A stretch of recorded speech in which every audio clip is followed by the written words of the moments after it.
دے گئے انجر کو ماتم تل میں پلا کے سجدے کو ادب سے آیتیں بیٹھی ہیں سر جھکائے ہوئے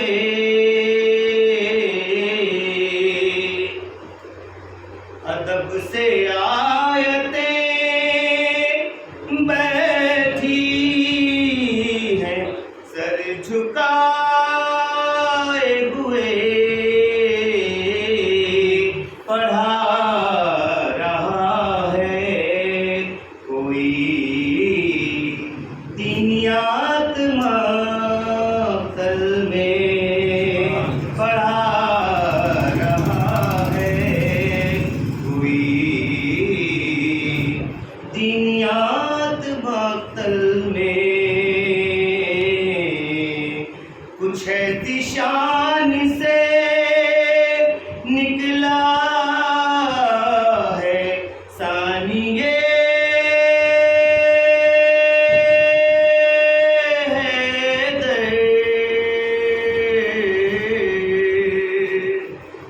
کچھ ایسی شان سے نکلا ہے ثانیہ حیدر قدم ملا کے چلے معجزات مقتل میں قدم ملا کے چلے معجزات مقتل میں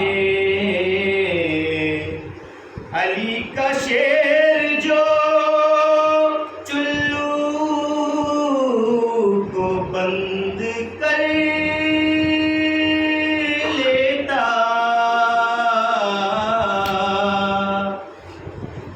علی کا شیر جو چلو کو بند کر لیتا تڑپ کے مر گئی ہوتی فرات مقتل میں تڑپ کے مر گئی ہوتی فرات مقتل میں اور ابھی تو آئیں گے اصغر جہاد اکبر کو ابھی تو آئیں گے اصغر جہاد اکبر کو ابھی بھی باقی ہے کچھ معجزات مقتل میں ابھی بھی باقی ہے کچھ معجزات مقتل میں اور اسی مجاہد اکبر کا نام ہے اصغر اسی مجاہد اکبر کا نام ہے اصغر جو ہنس کے کرتا ہے تیروں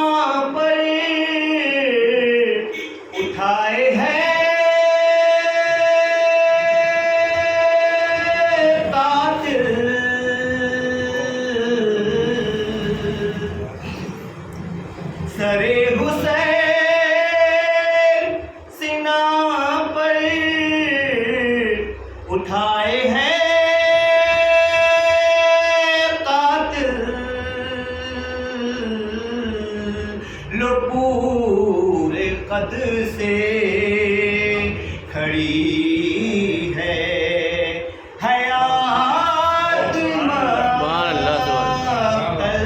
میں، لو پورے حق سے کھڑی ہے، لو پورے قد سے کھڑی ہے حیات ماتل میں، اسی کے سائے میں کہرا ہے دن قیامت کا،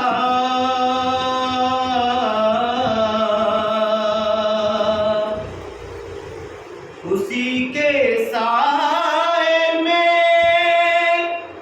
ٹھہرا ہے دن قیامت کا، گزار دی ہے جو زینب نے رات ماتل میں، گزار دی ہے جو زینب نے رات ماتل میں، ادا ہوا تھا جب عرفان آخری سجدہ،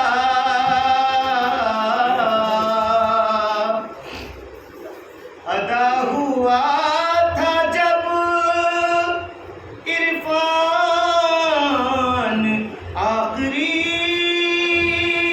سجدہ، کھڑی تھی سکتے میں القائے نات ماتل میں، کھڑی تھی سکتے میں کائنات ماتل میں، پلا کے سجدے کو سبحان اللہ سبحان اللہ محمد وعلی محمد.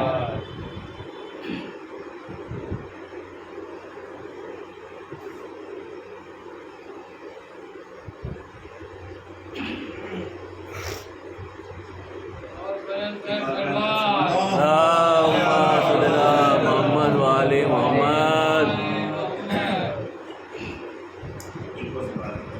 اللہم صلی علی محمد وعلی محمد. یہ کیسا ایک مسافر پا وقت آیا ہے، یہ کیسا ایک مسافر پا وقت آیا ہے، بسر عقیل کا اب دشمنوں میں تنہا ہے، یہ کیسا ایک مسافر پر وقت آیا ہے، ہر ایک سمت سے ہوتا ہے حملہ مسلم پر،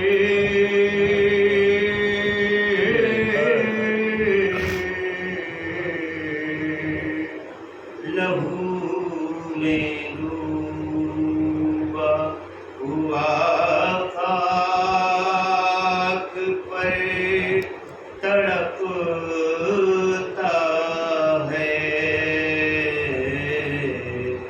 یہ کیسا ایک مسافر کا وقت آیا ہے، شہید ہو گیا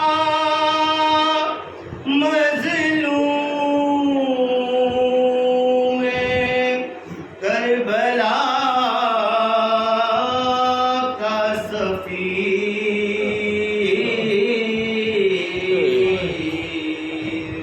فضائے کوفہ کے لب پر یہ آج نوحہ ہے، یہ کیسا ایک مسافر کا وقت آیا ہے، کہاں گئے ہیں محمد، کہاں ہے ابراہیم،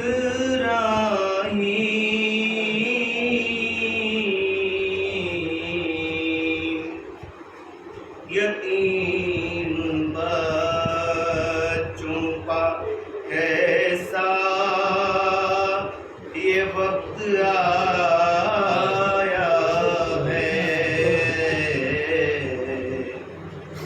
یہ کیسا ایک مسافر پہ وقت آیا ہے،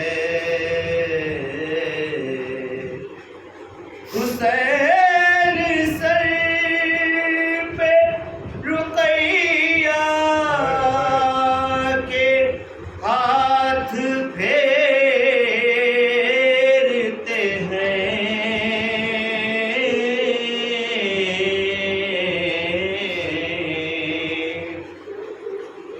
اسی طرح سے یتیموں کو پرسہ ملتا ہے، یہ کیسا ایک مسافر پہ وقت آیا ہے، سکینہ یہ منظر بغور دیکھتی ہے،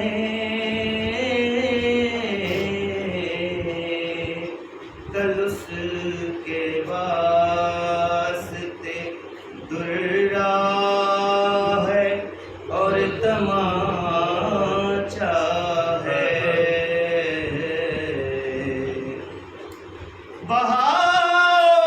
بہاشک رشید اور کرو یوں ہی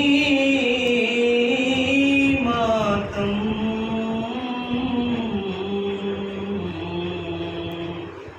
کہ اب حسین کو مسلم کا پرسہ دینا ہے، یہ کیسا ایک مسافر کا وقت آیا ہے،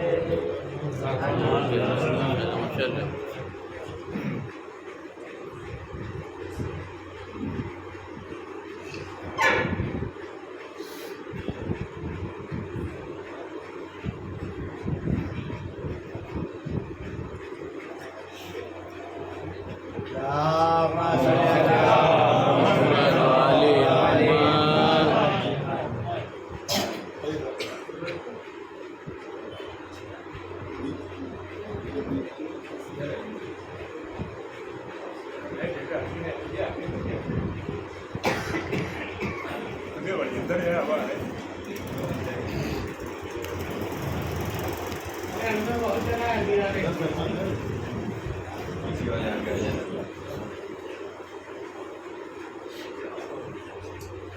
اللهم صل على محمد اللهم صل على محمد وعلى محمد.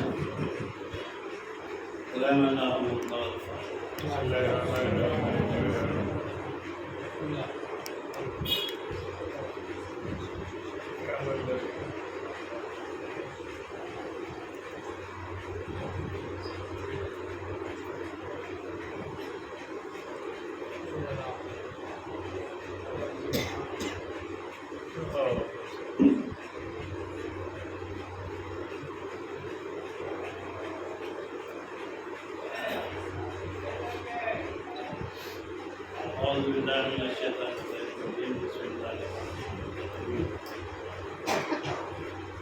رب اشرح لي صدري ويسر لي أمري واحلل عقدة من لساني الحمد لله رب العالمين والصلاة والسلام على رسول الله المرسلين سيدنا ونبينا وشفيع ذنوبنا ومولانا أبي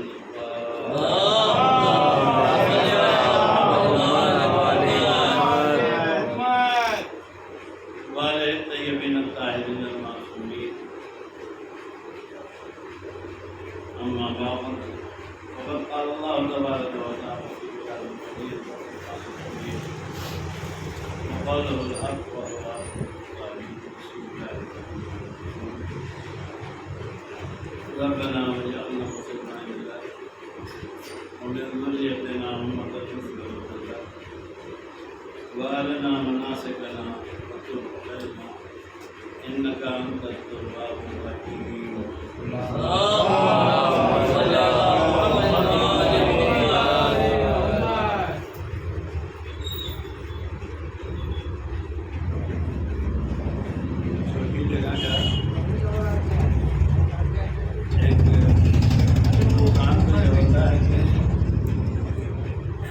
یہ جو دور چل رہا ہے اس دور میں تقریباً 60% لوگ پیر کے موجود زیادہ بیٹھنے میں تکلیف ہوتی لیکن یہ بات طے ہے کہ جتنے لوگ سمٹ کے بیٹھیں گے اتنے ہی زیادہ لطف پڑھنے والے کو بھی آتا لہذا اب لوگ اور میں اس چیز کا عادی ہو گیا جیسے ہی آپ زیادہ حرکت کریں گے ویسے مساج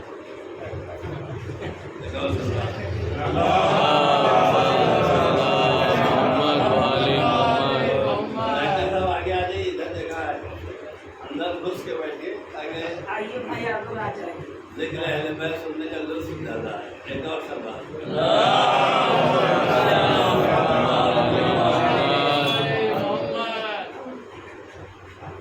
مبارکہ جس کا سرنامہ کلام کرا دیا جس میں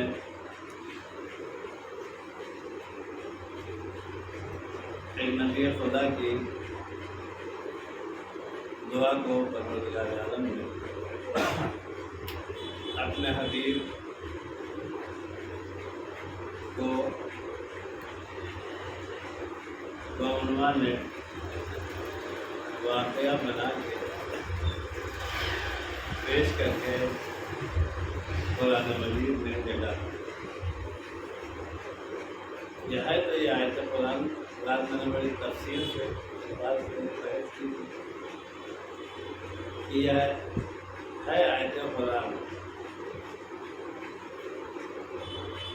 یعنی اس کے جتنے الفاظ ہیں چاہے الفابیٹ سے حساب کریں چاہے اس کو جوڑ کے حساب کریں جس کو اگر الگ الگ جوڑیں گے تو الفابیٹ سے رہے گا اور دو حرف اور 3 حرف اور 4 حرف جوڑ کر جائیں گے تو اسی کا نام جو ہے وہ ہماری زبان میں کلمہ پڑ جائے گا لفظ ہو جائے گا تو سب کچھ اس میں اللہ کا بیان ہے کہ کسی بندے کا بیان نہیں لیکن جب بندے نے یہ گفتگو کی بارگاہ پروردگار تو وہ لہجہ وہ انداز خدا کو اتنا پسند آیا کہ بندے کے لہجے کو خدا نے اپنے لہجے میں یہ آپ دیکھیے جہاں میں ابراہیم کہہ رہے ہیں کہ ربنا وجعلنا مسلمین لک، خدایا ہمیں اور ہمارے بیٹے کو اپنا مسلمان بنا۔ یہ مفہوم کس کا ہے؟ بندے کا، لیکن بندے کے مفہوم کو پروردگار عالم نے اپنے لفظوں میں پیش کیا، اس کی خصوصیت کی۔ اور اس کے بعد کہا کہ وہ من ذریتنا امۃ مسلمۃ لک، اور میری اولاد کو بھی اپنا مسلمان بنا۔ اور اس کے بعد کہا وَأَرِنَا مَنَاسِكَنَا، ہماری جو ذمہ داریاں، ہماری جو عبادت ہے وہ عبادتیں ہمیں بتا دے، دکھا دے۔ وَتُبْ عَلَيْنَا، اور اگر کوئی خطا کوئی غلطی ہو جائے تو ہماری توبہ کو قبول کرنا دے۔ اِنَّكَ أَنْتَ التَّوَّابُ الرَّحِيمُ، تو بہترین توبہ کو قبول کرنے والا۔ یہ ماہ دلی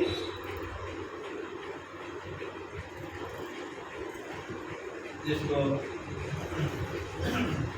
خود مہینے کے اعتبار سے دو خصوصیت حاصل ہے۔ ایک خصوصیت تو یہ حاصل ہے کہ پروردگار عالم نے 12 مہینوں میں سے 4 مہینے ایسے قرار دیے ہیں جس میں مسلمانوں کے اوپر جنگ و جدال اور جہاد کو جو ہے حرام ہے۔ 4 مہینے میں مسلمان تلوار نہیں اٹھا سکتا، اور اس بات کو مسلمانوں سے زیادہ جو ہے وہ خود کفار ہیں۔ اس لیے اگر آپ شعب ابی طالب کی تاریخ کو غور سے اور دقیق اور تحقیقی نگاہ سے پڑھیں گے تو آپ کو اس بات کا اندازہ ہوگا کہ جب اقتصادی محاصرہ اتنا سخت تھا کہ اس میں سے نکلنا دوبھر تھا، وہ جگہ جہاں جناب ابو طالب اپنے گھر والوں کو لے کے پناہ گزین تھے، وہاں سے نکل نہیں سکتے۔ تو اب آپ سوچیں کہ بازار سے ہم اپنی زبان میں، آج کی زبان میں گئے تو بریڈ اور مکھن تو آ نہیں سکتے، اس کو نکلنے کی اجازت نہیں ہے، وہ کھانے پینے کی چیزیں کہاں سے لے۔ لیکن اگر یہ ساری چیزوں کو آپ ذہن میں رکھیں گے تو اب آپ خود انصاف سے بتائیں، اگر 1 دن 2 دن کا معاملہ ہو تو بغیر ناشتے کے کام کر سکتا ہے، بغیر کھانے کے کام کر سکتا ہے، لیکن وہ تو جو تقریباً 3 سال کی قید تھی، تو اتنا بڑا معاملہ ہے۔ اسی لیے بہت سے واقعات جو ہے وہ جب تک آپ ممبر سے سننے کے بعد کنائے میں بیٹھ کے نہ سوچیں گے اس وقت تک اس کی مشکلات سمجھ ہی نہیں ہیں، اس کی خصوصیات سمجھ میں نہیں آئیں۔ ایسے تو آپ نے 10 مرتبہ سنا ہوگا کہ ابو طالب جو ہے سارے گھر والوں کو لے کے شام میں چلے، بس اتنا سن لینا کافی نہیں ہے۔ 3 سال اس میں رہے، اور 3 سال رہنے کے لیے اقتصادی پابندی ہے، باہر سے کوئی آدمی اندر سامان پہنچا نہیں سکتا، اندر والا آدمی باہر سے لینے جا نہیں سکتا۔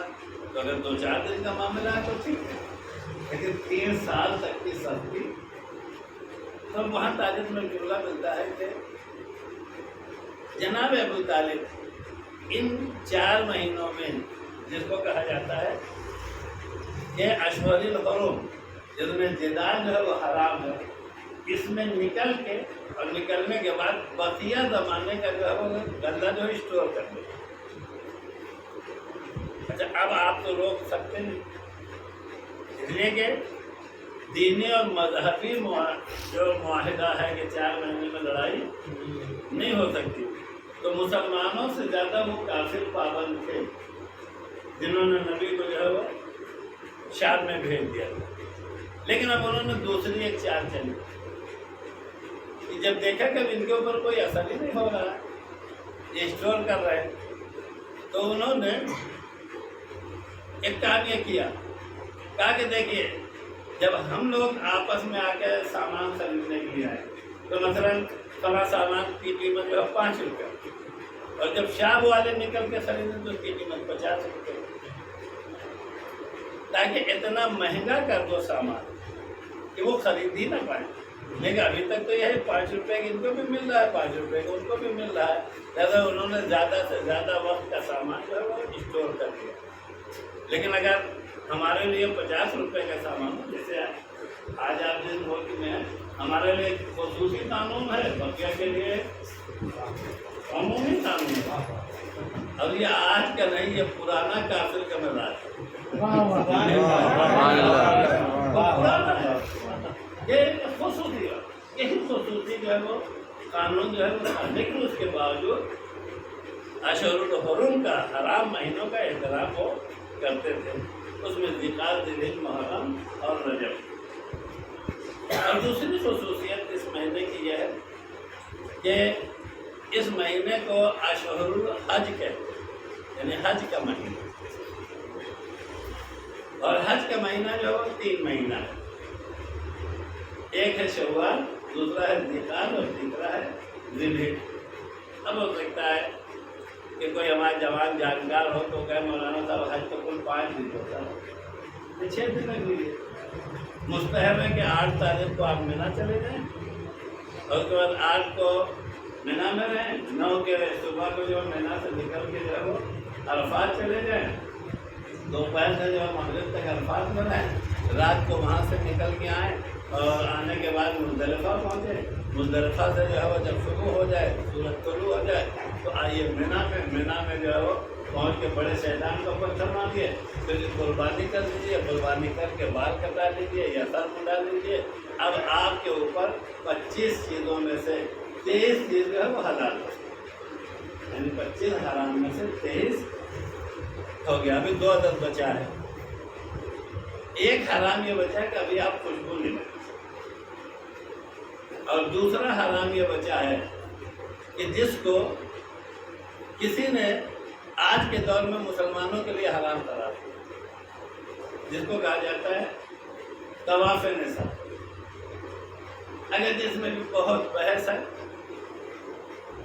کہ آخر میں جو ہے جب اس میں گفتگو ہوئی پڑھے لکھے لوگوں سے، ایک تو یہ ہوتا ہے کہ جاہل کو ایک چیز سمجھا دی جائے، بالکل ویسے آپ پوری قوم سے پوچھیے تو جلدی سے ماننے کے لیے تیار نہیں ہے کہ تھوک کے کھلاتے ہیں ذہن میں بٹھا دیا گیا کہ آپ چاہے جتنا صفائی دے، یہ تو تبھی ہوگا کہ اگر خدا نخواستہ 10-20 دن آپ کے ساتھ رہ گئے اور آپ کے کردار کو دیکھ لیا تو اس کے بعد موتی و فرما بردار و گرویدہ ہو جائے، وہ الگ مسئلہ ہے۔ لیکن پہلے دن پیدائش سے لے کے جو غلط بات ذہن میں بٹھا دی گئی ہے، اسی کو اگر آپ کے قریب نہیں آئے تو اسی کو مانتے رہیں گے، کیا جتنا سمجھا دو بھائی نہیں ہم لوگ یہ کام کر سکیں، نہیں مان ہی نہیں سکتے، ان کا کام وہی ہے۔ جبکہ اگر سچ میں دیکھا جائے ایک ایسا آدمی جو مسلمان نہیں ہے، اس کو لا کے مسلمانوں کے درمیان کھڑا کر دیا جائے اور اس کے بعد ہمارے درمیان کھڑا کر دیا جائے، تو وہ خود تھوڑی دیر کے بعد بولنے لگے گا کہ جو اسلام کی تعریف ہے وہ انہی کے یہاں پائی جاتی ہے۔ اسلام جو ہے وہ لفظوں کا نام نہیں ہے، اسلام جو ہے وہ کیریکٹر اور کردار ہے۔ اسلام میں آپ سے یہ نہیں کہتا کتنے ایسے ہیں جو لا الہ الا اللہ لا الہ الا اللہ اور لا الہ الا اللہ کہیں گے، اور اس کے بعد کتنی دغا بازیاں جو ہیں وہ اندر سے پائی جاتی ہیں۔ مسلمان کا کمال لا الہ الا اللہ کہنا نہیں ہے، لا الہ الا اللہ کو اپنے وجود میں مجسم کر دینے کا نام جو ہے اسلام۔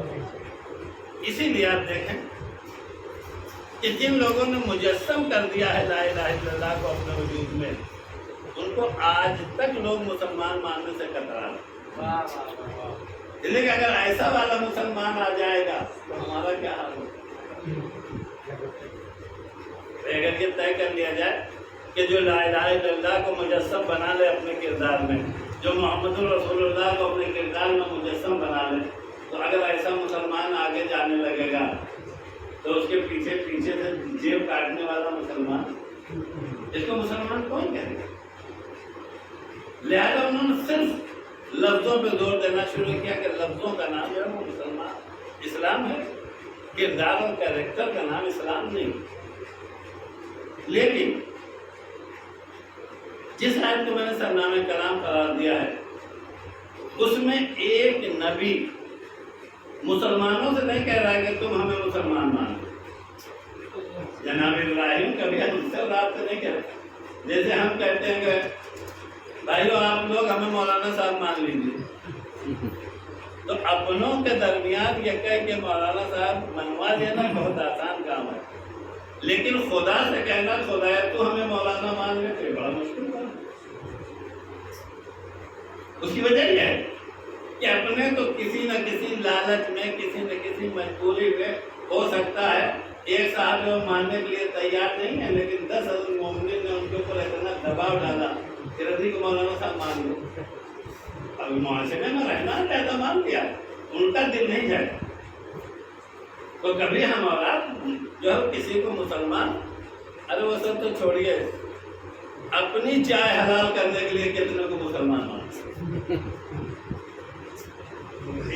اور کی مجبوری ہے۔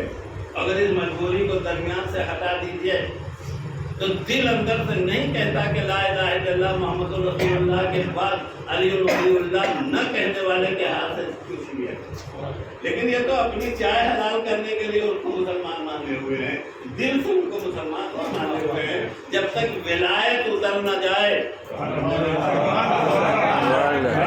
اور یہ ہماری اور آپ کی کیا حیثیت ہے؟ جب انبیاء کے ہاں جب تک ولایت اتر نہ گئی اس وقت پروردگار عالم نے نہیں کیا، تو ہماری اور آپ کی کیا حیثیت؟ لیکن ہم مسئلہ وہی ہے کہ اگر آپ لڑ کے پوچھیں گے رضی صاحب پھر کیوں کہتے ہیں مسلمان؟ ارے نہ مانیں گے تو چائے کہاں پیئیں گے؟ چائے تو اسی لا الہ الا اللہ محمد رسول اللہ تک پہ حرام کر دیا اللہ، اور اللہ سے بہتر کوئی نہیں جانتا تھا کہ اگر تیسری والے جملے کو شرط بنا دیا چائے حلال کرنے کے لیے تو میرے کتنے بندے ایسے ہیں جو بغیر کھائے اس دنیا سے۔ یہ ہندیت ہمارے اور آپ کے لیے صرف ہمارا خیال رکھتے ہوئے پروردگار عالم میں جائے گا، جہاں حالات فراہم تھے اگر ایک لمحے کے لیے کہیں خدا نہ خواستہ جو ہے دیر ہو گئی ولایت کو قبول کرنے میں، تو بڑے بڑے نبی کو جو ہے وہ پروردگار عالم نے کہیں نہ کہیں کسی نہ کسی مسائل میں جو ہے وہ مبتلا کر دیا۔ انہوں نے انکار نہیں کیا بلکہ ہاں کہنے میں ایک لمحہ کے لیے چوک گئے۔ اب آپ خود سوچیں جو نگاہ پروردگار میں جو چیز اتنی اہم ہو اس کے بغیر مسلمان کیسے ہو؟ اب یہ کہ جب آپ تاریخ کی کتابیں پڑھیں گے اور اس دور کی تاریخ پڑھیں گے کہ جہاں انبیاء کا تذکرہ ہے، جہاں آسمانی تاریخ بیان کی گئی ہے، تو ہر جگہ آپ کو ملے گا۔ معراج کی تاریخ پڑھیے تو آپ کو معراج کی تاریخ میں ملے گا کہ نبی خود کہہ رہے ہیں کہ ہم جدھر جدھر سے جاتے تھے اگر لا الہ الا اللہ اور محمد رسول اللہ لکھا ہوتا تھا تو اسی کے بغل میں علی ولی اللہ بھی لکھا ہوتا، اس کا مطلب یہ تین لفظ آپس میں جدا نہیں ہو سکتے۔ اگر یہ آپس میں جدا نہیں ہو سکتے تو پھر جسے مسلمان بننا ہے اسے یہ تینوں کہنا ہے۔ لیکن پروردگار عالم نے مسلمان بننے کے لیے دو چیزوں کی شرط، لا الہ الا اللہ کہہ دو، محمد رسول اللہ کہہ دو۔ اب سب سے بڑا مسئلہ یہ ہے کہ خدا سے بہتر اس بات کو کون جانتا ہے؟ اگر اللہ جو ہے وہ قہری طور سے آرڈر لگا دیتا کہ جو لوگ تینوں فطرے کو نہ کہیں ان کو مسلمان، تو کیا کسی نے ہمت کی کو کہتا؟ لیکن اللہ نے قہری طور سے یہ بات نہیں کی۔ اس کی وجہ یہ ہے کہ آپ جا کے ابتدائی دور رسول کو آپ پڑھیے، ابتدائی دور رسول میں تین ہی طرح کے مذاہب تھے۔ ایک مذہب جس کو ہم اور آپ کافر اور مشرک کہتے ہیں، کافر اور مشرک کہتے ہیں۔ دوسرا مذہب جو اس زمانے میں پایا جاتا تھا وہ یہودی، اور تیسرا مذہب جو وہ عیسائی۔ نبی کے سامنے جو پہلی مشکل کھڑی ہوئی وہ مشکل یہی کھڑی ہوئی کہ یہ تین ادیان جو پہلے سے چل رہے تھے ان کے درمیان اپنا چوتھا دین منوانا یہ سب سے بڑی مشکل ہے۔ لیکن ایک بات آپ سوچ لیجیے کہ ہم اور آپ اگر تاریخ پڑھیں تو آپ کو ایک بات بہرحال ملے گی کہ دو طرح کے کافر نہ ملیں گے، ایک کھلم کھلا کافر، ایک چھپا ہوا کافر۔ کافر تو کافر، یا کہیں دیکھا کہ کافر دو طرح کے ہوتے ہیں، ایک وہ کافر کہ جو اندر اور باہر دونوں سے کافر ہو، اور ایک وہ کافر جو اندر سے کافر ہو باہر سے کافر نہ ہو۔ یہ بھی نہ ملے۔ یہودیوں میں دو طرح کے یہودی نہ ملے،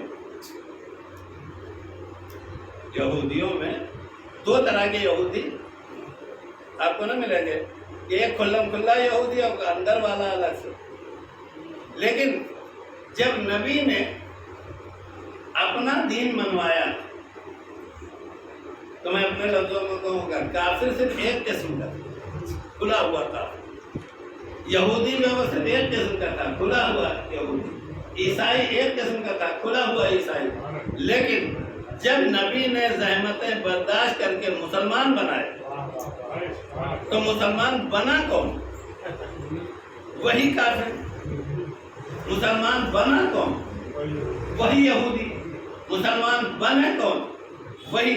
اور جب باہر والے بننے لگے تو ان کے درمیان ایک سلسلہ وہ تھا کہ جو آبائی مسلمان تھے، آدم سے لے کے جو سلسلہ ان کا چلا تھا تو وہ اندر سے مسلمان تھے، لیکن کچھ ایسے تھے کہ جو درمیان سے جا کے کبھی کافر بن گئے، کبھی یہودی بن گئے، کبھی عیسائی بن گئے، اور جب یہ آئے مسلمان بن کے ٹوٹ گئے تو اب ان کی دو قسمیں ہونا جو ہے وہ ضروری تھا۔ جانتے کیوں؟ جب تک وہاں سے ٹوٹنے کے بعد تنہا اسلام کی طاقت کام کرتے رہے مسلمان بنے رہے، لیکن اگر کبھی پلٹ کے پچھلا دین یاد آنے لگا، کبھی پلٹ کے پچھلا دین، یعنی آبا و اجداد تو سب کے سب کافر تھے، اور ہم نے لا الہ الا اللہ کہہ کے، میں اپنی مثال دے رہا ہوں، ہم نے لا الہ الا اللہ کہہ کے مسلمان ہو گئے، تو جب تک تنہا لا الہ الا اللہ محمد رسول اللہ کام کرتا رہا تو اس کا مطلب ہم مسلمان ہیں۔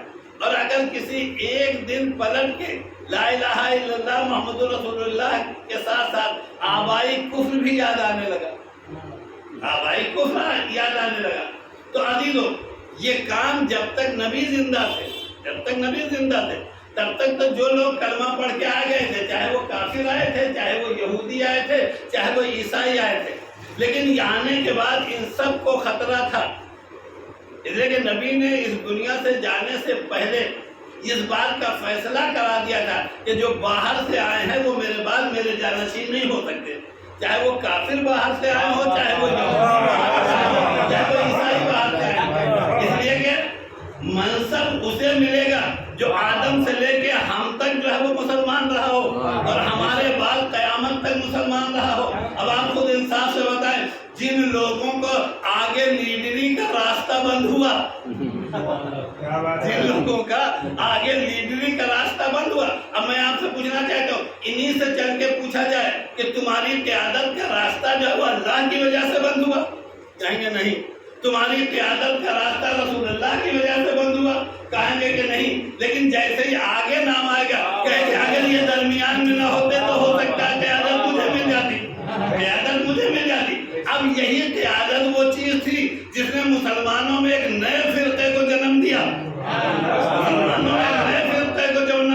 اور وہ نیا فرقہ وہ تھا کہ جو اندر سے کافر تھا باہر سے مسلمان بنا، اب عزیزو اندازہ ہوا کہ ابراہیم نے جس اسلام کی دعا کیا ہے وہ اسلام کون سا ہے؟ کیا بالکل خالص اسلام کی دعا کیا ہے، یا اندر سے جو ہے وہ کافر ہو اور باہر سے مسلمان بنا ہوا ہے؟ ایسے کی دعا کیا ہے۔ تو اب ہم آپ سے پوچھنا چاہتے ہیں، اگر ابراہیم کوئی عام آدمی ہوتے تو کہہ دیا جاتا ہے ارے ابراہیم نے ایسے ہی لیکن ابراہیم تو وہ خاص بندے خدا ہیں کہ جن کے لفظوں کو پروردگار نے اپنا لفظ بنا دیا، جن کے الفاظ کو خدا نے اپنا لفظ بنا دیا۔ تو اب انہوں نے جس السلام کی دعا مانگی وہ السلام کیسا ہونا چاہیے؟ یہ تو خالص والا ہونا چاہیے، اندر باہر ایک جیسا، اندر باہر ایک جیسا اسلام ہونا چاہیے۔ ایسا اسلام نہیں چاہیے کہ جو اندر سے کچھ ہو اور باہر سے کچھ۔ اسی لیے جب یہ والا اسلام مانگا تو اسلام مانگنے کے بعد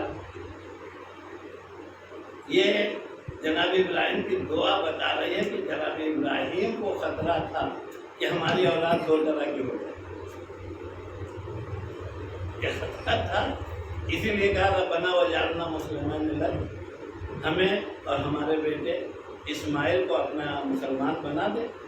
اس کے بعد فوراً کا ومن ذریتنا امۃ مسلمۃ، اور میری اولاد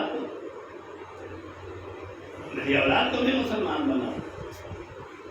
تو میں آپ سے پوچھا کہ اگر یہ دعائیں دو الگ الگ ہوتی کہ ایک دن جناب ابراہیم کہتے کہ ہمیں اور ہمارے بیٹے اسماعیل کو جو ہے وہ مسلمان بنا دے، تو ہو سکتا ہے اس دن کی دعا کا مسلمان الگ ہوتا، اور پھر دوسرے دن جو ہے وہ کہتے کہ میری نسل کو، میری ذریت کو، میری اولاد کو مسلمان بنا دے، مسلمان بنا دے، تو پھر اس دن کا مسلمان الگ ہوتا۔ لیکن جناب ابراہیم جب دعا کے لیے ہاتھ اٹھاتے ہیں تو دونوں بات ایک ساتھ کہہ رہے ہیں، ہمیں اور ہمارے بیٹے کو مسلمان بنا دے، ان کی اولاد کو جو ہے مسلمان بنا دے۔ اب میں خود آپ سے پوچھنا چاہتا ہوں، اگر خدا نے ابراہیم کی دعا قبول کر لیا تو اس کا مطلب یہ ہے کہ جیسے مسلمان ابراہیم اور جو ہے وہ اسماعیل ہے، ویسے ہی مسلمان اولاد ابراہیم کو ہونا چاہیے، ویسے ہی مسلمان اولاد ابراہیم کو ہونا چاہیے۔ اسی لیے جب یہ سلسلہ آگے بڑھا اور بڑھتے بڑھتے پروردگار عالم نے روئے زمین پہ ہمارے نبی کو بھیجا۔ ہمارا نبی جب آیا تو آنے کے بعد 40 سال تک نبی نے پیش کیا کہ مسلمان کیسا ہونا چاہیے۔ دیکھیے میں اپنے لفظوں میں کہتا ہوں، 40 سال تک پیش کیا کہ مسلمان کیسا ہونا چاہیے۔ بھائی یہ سب تو ان سب کو تو 40 سال کے بعد پتہ چلے گا۔ وہ جو مخصوص لوگ ہیں کہ جو 40 سال سے پہلے آ کے خانہ کعبہ کے پاس جو ہے نبی کے پیچھے کھڑے ہو جاتے تھے، ان کی بات آپ نہ کیجیے، وہ تو خاندانی مسلمان۔ ایک لفظ آپ سنتے رہتے ہیں، ارے یہ خاندانی رئیس ہیں، خاندانی رئیس الگ ہوتے ہیں، خاندانی مسلمان الگ ہوتے ہیں۔ اصل مسئلہ یہی ہے کہ کچھ لوگ تو اپنا خاندانی آبائی مسلمان، ان کے ہاں اسلام کا کوئی مسئلہ نہیں کہ کوئی صاحب کا یہ بڑا تعلیم، لیکن اس کے بعد بڑا طبقہ اگر کوئی مسلمان ملے گا تو نبی کے 40 سال کے بعد ملے گا۔ اور اس 40 سال میں نبی نے جانتے کیا کیا؟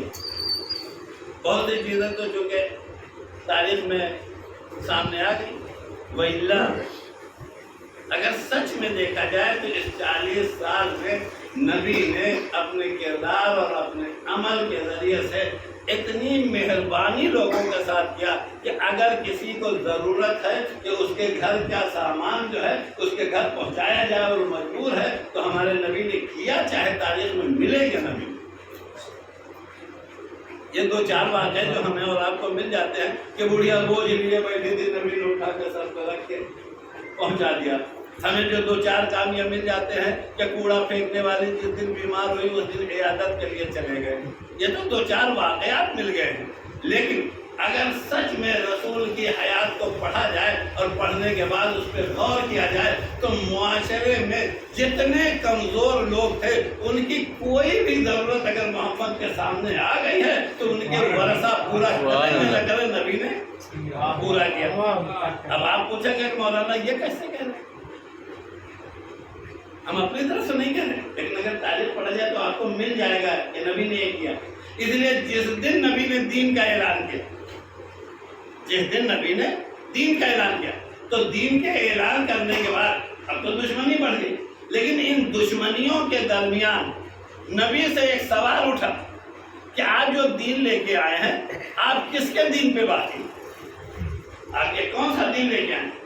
تو نبی نے یہ فرمایا کہ ہم تو اپنے جد جناب ابراہیم کے دین پہ، ہم اپنے جد جناب ابراہیم کے دین پہ، جیسے نبی نے کہا ہم اپنے جد جناب ابراہیم کے دین پہ ہیں. اب میں اپنے لفظوں میں کہوں گا، یہ لفظ دین ہٹا کے اس لفظ کو استعمال کیجئے کہ نبی یہ کہنا چاہتے ہیں ہمارے پاس وہی اسلام ہے جو ہمارے جد جناب ابراہیم نے دعا میں مانگا تھا. ہمارے جد ابراہیم نے دعا میں مانگا تھا. دعا میں دو لفظ کہا تھا. ایک لفظ تو یہ کہا تھا کہ ہمیں اور ہمارے بیٹے کو مسلمان بنا دے، اور دوسرا لفظ کہا تھا ہماری اولاد کو مسلمان بنا دے. اب تلاش کیجئے کہ محمد اولاد ابراہیم میں ہیں یا نہیں ہیں. اگر ہیں تو جو پوچھ رہے ہیں آپ کس دین پہ ہیں، تو سیدھے سیدھے ایک آ جائے کہ وہی دین جو اپنے بیٹے کے لیے جناب ابراہیم نے مانگا تھا وہی دین. اور نبی نے کہا ہم دین ابراہیمی پہ. اچھا مسئلہ یہ کہ اگر دین ابراہیمی اچھا نہیں تھا، اگر دین ابراہیمی اچھا نہیں تھا تو پھر کیا ضرورت تھی کہ چاروں طرف سے آواز اٹھنے لگی بھائی ہم بھی تو دین ابراہیمی پہ ہیں. بھائی ابھی آپ کے درمیان میں ایک صاحب سے پوچھا جائے بھائی آپ کس گھرانے کے، کس خاندان کے، اور اس وجہ سے ان سے پوچھے کس خاندان کے، تو ان کا معاشرے میں کیریکٹر اور کردار اتنا اچھا ہے کہ ہر آدمی کے ساتھ اچھا سلوک کرتے ہیں، ہر انجمن میں آگے آگے رہتے ہیں، ہر مجلس میں آگے آگے رہتے ہیں، محفل میں جو ہے سب کا ہاتھ بٹاتے ہیں. ہم نئے آدمی ہم نے پوچھا بھیا کس گھر سے ہوتے کہ جہاں دیکھتے ہیں تحت کار خیر میں لگے ہوئے. تو اس نے کہا مگر ہمارا خاندان فلاں ہے. ہم نے کہا خدا جو ہے اس خاندان کو اور ترقی دے. جیسے ہی سنا ترقی دے 25 آدمی کہہ رہے ہم بھی تو اسی خاندان سے. اس لیے کہ جب تک نہیں سنا تھا کہ اس خاندان میں ان کی وجہ سے خاندان کی ترقی کی دعا کی جاتی ہے کوئی نہیں بننے کے لیے. جیسے سنا بالکل ویسے جیسے نبی نے کہا کہ ہم تو جو ہے وہ دین حنیف ابراہیم کے اوپر، ویسے ادھر سے یہودی دوڑے کہنے لگے ہمارا دین بھی تو ابراہیم والا ہے. ادھر سے عیسائی دوڑے انہوں نے کہا ہمارا دین بھی تو یہ ابراہیم والا ہے. اور ادھر سے کافر بڑھے کہ ہمارا دین بھی تو ہے. اور جیسے چاروں طرف سے سب دین ابراہیم والے ہو گئے. اب میں اپنے لفظوں میں کہوں گا یہودی یہ نہیں کہہ رہا تھا کہ ہم دین ابراہیم پہ ہے، بلکہ لفظ بدل کے کہہ رہا تھا وہ اسلام جو ابراہیم لائے تھے وہی میرے پاس ہے.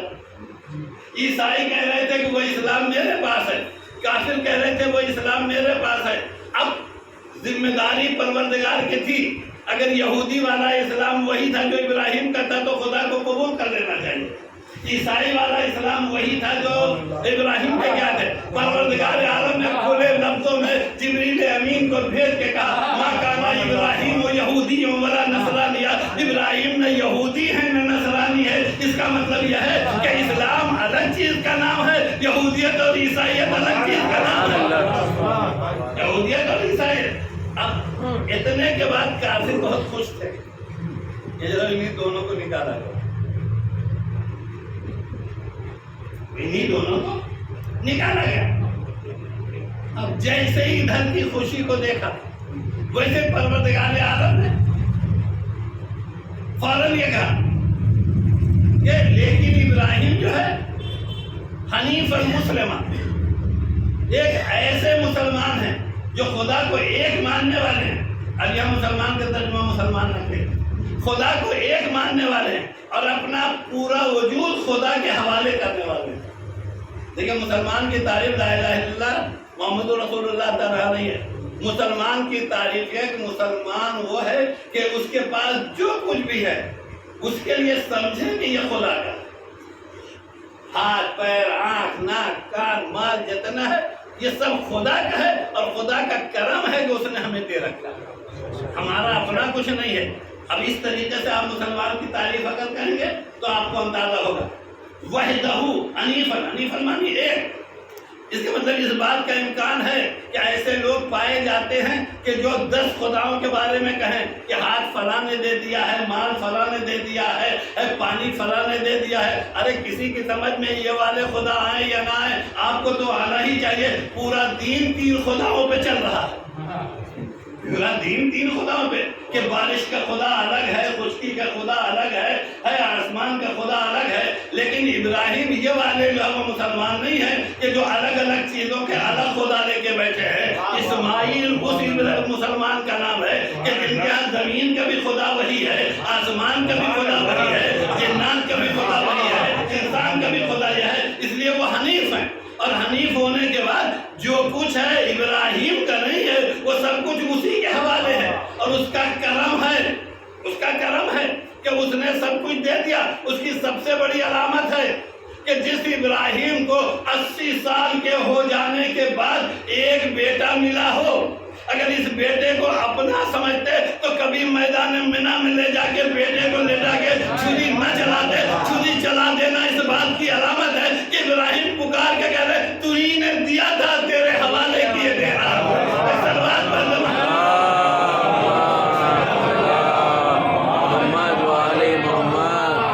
اچھا جیسے ہی کہا ولیکن کان حنیفا مسلما، ویسے ہی ادھر سے ابھی تو کافر تو بچے تھے نا.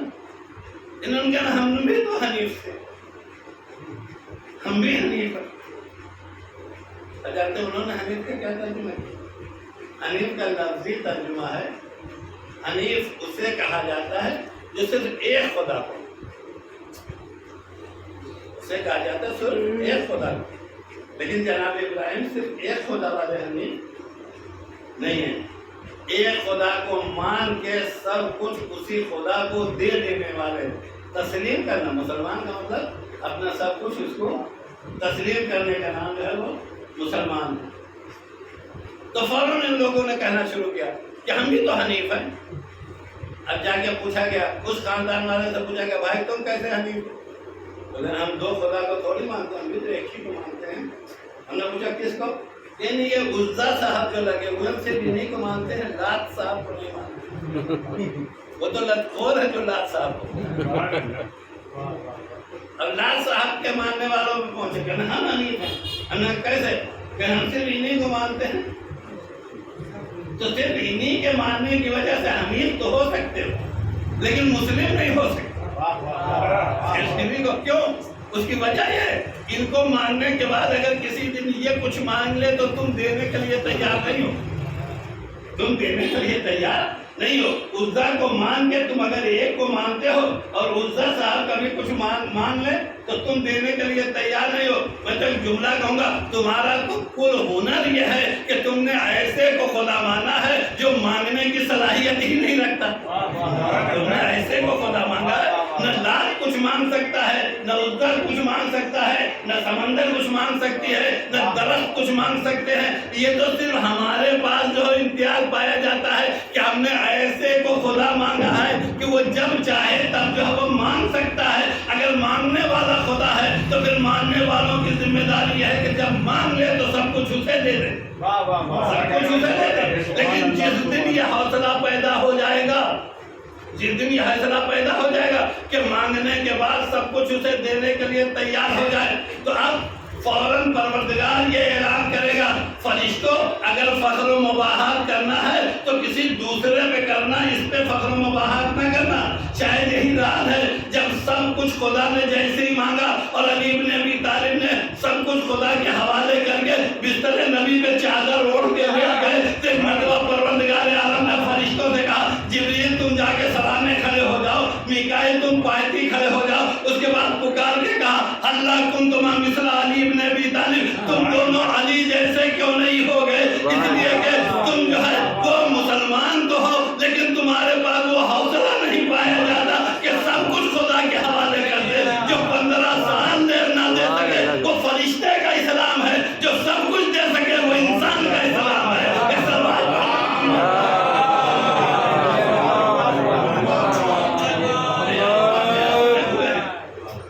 فرشتے 15 سال نہ دے پائے اور بندے نے پوری حیات دے دیا. اگر ایسا اسلام تلاش کرنا ہے تو وہ اسلام یا بستر نبی کو ملے گا. اور اس کے بعد اس کی اعلیٰ قسم جو ہے وہ میدان کربلا.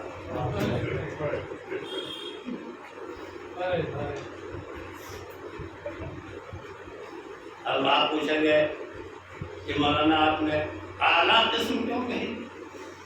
وہ اعلیٰ اسی لیے کہا کہ جو قربانی میدان منا میں ابراہیم نے دیا تھا، پروردگار عالم نے اس قربانی کو قبول تو کر لیا، لیکن اسماعیل کو بچا دیا، اور اسماعیل کو بچا کر کے کہا کہ ابراہیم تمہاری قربانی قبول ہے، لیکن ہمیں ایک اور بڑی قربانی دینا ہے، لیکن میدان منا میں بیٹے کو ذبح کر کے دینے سے دین کو قیامت تک کے لیے بخانا ہے۔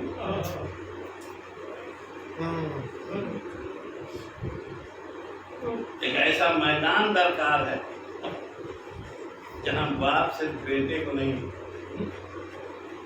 پورے اپنے چاہنے والوں کو، اپنے خاندان کو قربان کرے۔ اسی لیے ایک لفظ کہا جاتا ہے میدان کربلا، تو وہ آخری منزل ہے قربانی، لیکن اس قربانی کا جو ہے وہ میدان 9 ذوالحجہ ہے۔ بس فرق یہ ہے کہ سب سے پہلا میدان جو قربانی کا سجایا گیا ہے وہ کوفے میں سجایا ہے۔ میں نے رات کی مجلس میں ایک جملہ پڑھا تھا کہ روایت میں یہ ہے کہ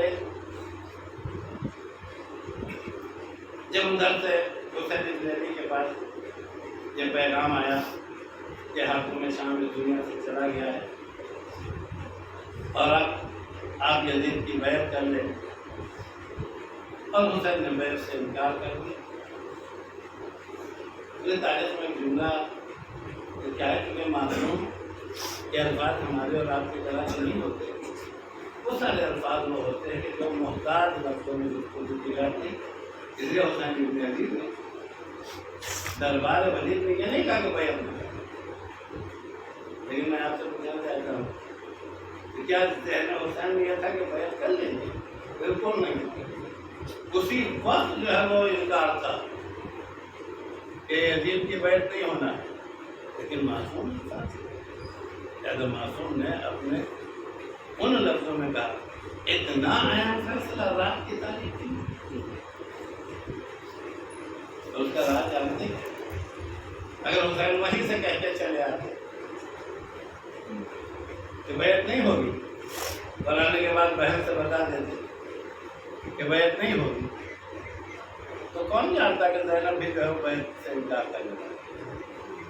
لیکن تاریخ میں جملہ ہے کہ جب حسین کو جانا ہوا تو سب سے زیادہ پریشان اگر کوئی تھا تو سامنے لگا،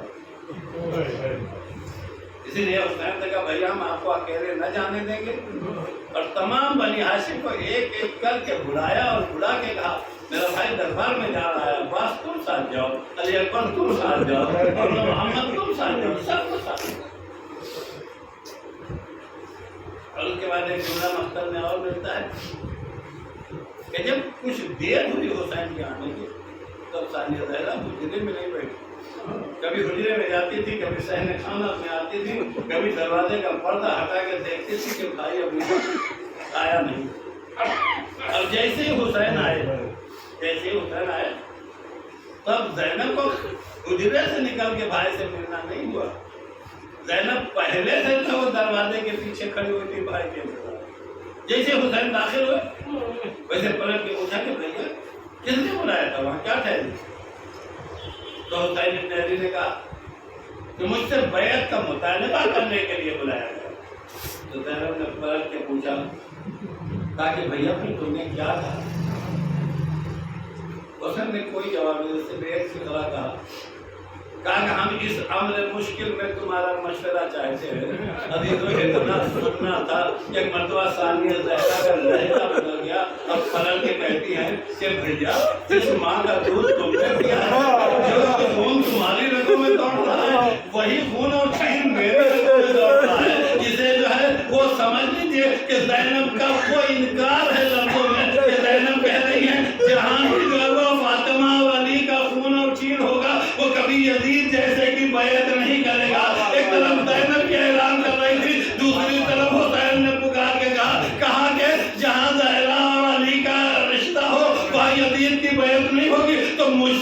سن لو مثلی لا یباع مثلا، مجھ جیسا یزید جیسے کی بیعت نہیں ہے۔ یہ قیامت تک کا معاملہ ہے، جو بھی حسین جیسا ہوگا اس کی گردن کبھی یزید جیسے کے سامنے ہوگی۔ اور اس کے بعد حسین بن علی نے 28 رجب کو کربلا چھوڑ دی، مدینہ چھوڑ دیا، لیکن اب جو مدینے سے چلے تو اپنی پہلی منزل جو ہے وہ مکے کو قرار دی۔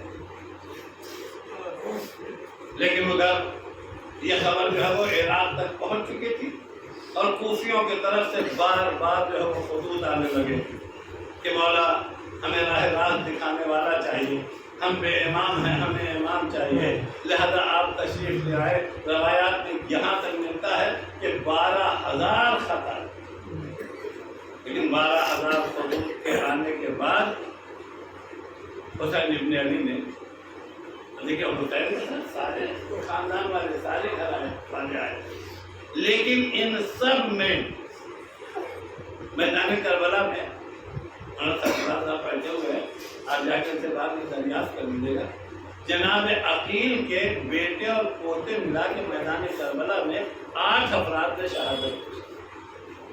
اس کا مطلب خود نسل اولاد عقیل سے 8 آدمی 9 آدمی تھے۔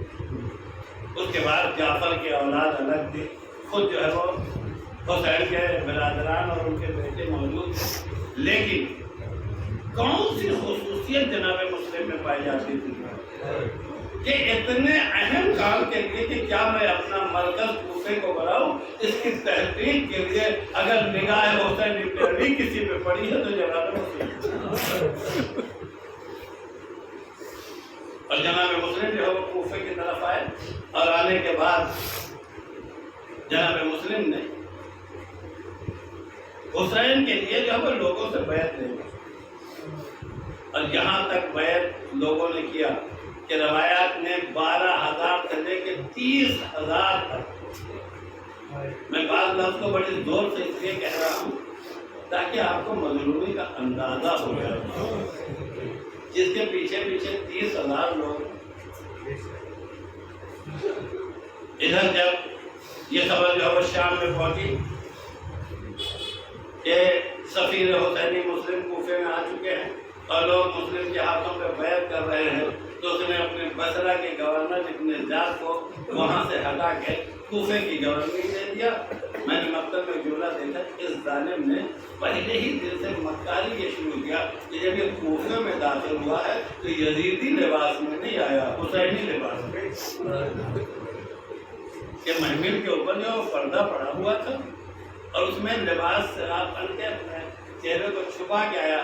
مجمع یہ سمجھا کہ حسین ابن علی، لہذا پورا 30,000 کا مجمع جو ہے استقبال کے لیے دوڑا، اور جب سب سامنے آ گئے تو اس نے محمل کا پردہ ہٹا کے اب جو اس نے تقریر شروع کیا، اپنی تقریر میں لوگوں کے دلوں میں اتنا خوف بٹھا دیا کہ روایت کہتی ہے کہ کل کی جو شام گزری ہے اس شام میں جب مغرب کی اذان ہوئی تو کم سے کم 18,000 افراد جو ہے جناب مسلم کے پیچھے تھے، لیکن مغرب کی نماز تمام جو ہوئی ہے اور مسلم نے پلٹ کے دیکھا ہے تو چند افراد کے علاوہ کوئی نہیں تھا، اور عشاء کی نماز جب ختم ہوئی ہے تو مسلم جب ہے مسجد سے ایک کو تنہا نکلا۔ اب میں آپ کو پوچھنا چاہتا ہوں کہ اگر یہ بنو ہاشم کے گھر کا جوان نہ ہوتا تو کیا خوف ہوتا، کتنا ڈر ہوتا۔ لیکن اب جو جناب مسلم جو ہے وہ کوفے میں نکلے تو کوفے میں چاروں طرف تاریکی ہے، سارے دروازے بند ہیں، ذرا اس اعتبار سے آپ سوچیں کہ جائے تو کہاں نہیں۔ روایت کہتی ہے کہ جناب ہانی کے گھر پناہ لیا تھا، لیکن ہانی کو گرفتار کیا جا چکا اس لیے کہ جاسوسی ہو گئی ہے، اور جناب ہانی اس جلی کا نام ہے۔ ایک جملہ کو سرکار رحمۃ اللہ عجب جملہ کہا کرتے ہیں، یہ نظام پروردگار ہے کہ اگر کسی جگہ کے اوپر بدترین مخلوق پیدا کرتا ہے تو اسی جگہ پہ بہترین مخلوق، اگر اسی کوفے میں ابن زیاد پیدا ہوا تھا تو اسی کوفے میں جو ہے وہ حبیب ابن مظاہر میں، زیادہ جس کوفے میں جو ہے وہ 30,000 چھوڑ کے بھاگنے والے تھے، اسی کوفے میں ہارنی جیسے جو وہ جوان مرد تھے کہ قیدی بنا لیا گیا ہے، ابن زیاد ظالم کے سامنے کھڑا کیا گیا ہے۔ اس کے بعد ابن زیاد پوچھتا ہے کہ ہانی تمہیں مسلم کی خبر ہے یا نہیں؟ ایک مرتبہ ہانی سوچتے ہیں مسلم کی اطلاع دے دینے کا مطلب یہ ہے کہ دنیا بیچ دیا جائے، آخرت جو ہے وہ گنوا دیا جائے۔ ایک مرتبہ پلٹ کے کہا مجھے مسلم کی کوئی خبر نہیں ہے۔ جاسوس آیا، اس نے کھڑے ہو کے بتایا، کہا کہ ابھی تو ہم تمہارے ساتھ تھے اور تمہارے گھر میں جو ہے وہ مسلم بیٹھے ہوئے تھے، اس کے بدلے میں جناب ہانی کو 500 کوڑی کی جناب ہانی نے کہا مصیبت برداشت کر سکتے ہیں لیکن اہل بیت کی ایک فرد کو قربانی کے لیے نہیں دیتے۔ اور اس کے بعد جب جناب مسلم کو یہ احساس ہوا کہ کہیں فوج ہانی کے گھر میں نہ داخل ہو، ہانی کے گھر سے نکلے، ہمیں اپنے سارے مجمع سے تصور میں آنے کے لیے ایک جملہ کہنا چاہتے ہیں۔ رات کی تاریکی ہے، جناب مسلم جو ہے وہ گھر سے نکل چکے ہیں اور نکلنے کے بعد اب اندھیری گلیوں میں ایک کو تنہا کر رہے ہیں۔ گرمی اتنی شدت کی ہے کہ تاریخ میں ایک جملہ لکھا کہ جناب مسلم کو جو ہے وہ پیاس محسوس ہوئی، لیکن ٹہلتے ٹہلتے پہلے مسلم نے کوشش کیا کہ کسی طریقے سے کوفے کے باہر نکل جائے، لیکن کوفے کے جس دروازے پہ جاتے تھے وہ دروازہ بند پاتے تھے۔ اب اتنی دیر چلنے کے بعد جناب مسلم کو شدت سے پیاس لگی ہوئی تھی، آگے ایک دروازے پہ کھڑے ہو جاتے اور سوچ رہے ہیں کہ جائے تو کہاں۔ ایک طرف ہم نے جو ہے وہ اہل بیت کے چاہنے والے ہانی کو دیکھا اور دوسری طرف اس دروازے کے اندر سے ایک مرتبہ کھول کے ایک مومنہ نکلی جسے طوا کہا جاتا ہے۔ طوا نے پلٹ کے کہا کہ بھائی تم یہاں کھڑے ہو، کوفے کے حالات جو ہے وہ پراشور ہو چکے ہیں، تم جاؤ اپنے گھر کی طرف۔ تو پہلے جناب مسلم نے کہا اگر ہو سکے تو تھوڑا سا پانی تو اپنے گھر میں گئی اور جانے کے بعد مسلم کے لیے پانی کا جو ہے وہ پیالہ لے کے آئی۔ جناب مسلم نے پانی پیا اور پانی پلا کے وہ پھر اندر چلے گئی۔ اب جناب مسلم جائیں تو آپ تصور میں سوچیں ایسے وقت میں اگر ایسی قسم پرسی کے عالم میں ہم اور آپ کبھی بتائیں تو دل پہ کیا گزرے گی۔ اسی لیے جناب مسلم وہیں کھڑے کے کھڑے رہ گئے۔ تھوڑی دیر کے بعد پھر نکلتی ہے اور نکل کے پوچھتی ہے کہ تو اپنے گھر کیوں نہیں جاتا، ابھی تو یہیں کھڑا ہے۔ تو عجب درد انگیز سے ہوا جناب ابراہیم نے کہا جس کا کوئی گھر نہ ہو وہ جائے تو کہاں۔ پوچھا کہ کیا مطلب؟ کہا تو کوفے کا رہنے والا نہیں ہے؟ کہا نہیں میں کوفے کا رہنے والا نہیں ہوں۔ کہا کہاں کے رہنے والے ہو؟ کہا میں مدینے کا رہنے والا ہوں۔ تو جیسے ہی مدینے کا نام سنا ایک مرتبہ کہ پوچھا مدینے میں کس قبیلے سے، کس محلے سے؟ اور جب جناب مسلم نے اپنا حسب و نسب جو ہے اور اپنا جو ہے وہ علی سے رابطہ اور اپنا اہل بیت سے رابطہ بیان کیا تو ایک مرتبہ طوا نے اپنا دروازہ کھول دیا۔ روایت کہتی ہے کہ اس کے گھر میں یا تو اس کے شوہر کے لیے لفظ ملتا ہے یا بیٹا جو مان کے لالچ میں اس نے جا کے اپنے ذات کو اس سے مخبری کر دیا کہ مسلم ہمارے گھر میں ہے۔ جو روایت کہتی اب ادھر سے فوج چلی کہ طوا کے گھر سے مسلم کو جو ہے وہ گرفتار کیا جائے۔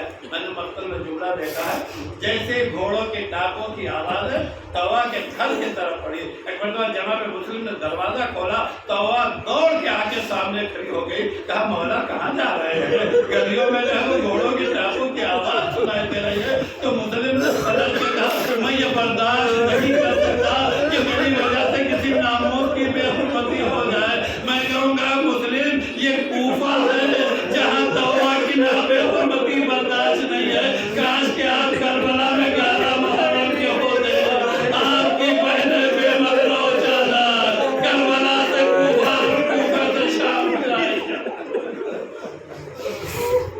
اجرکم اللہ۔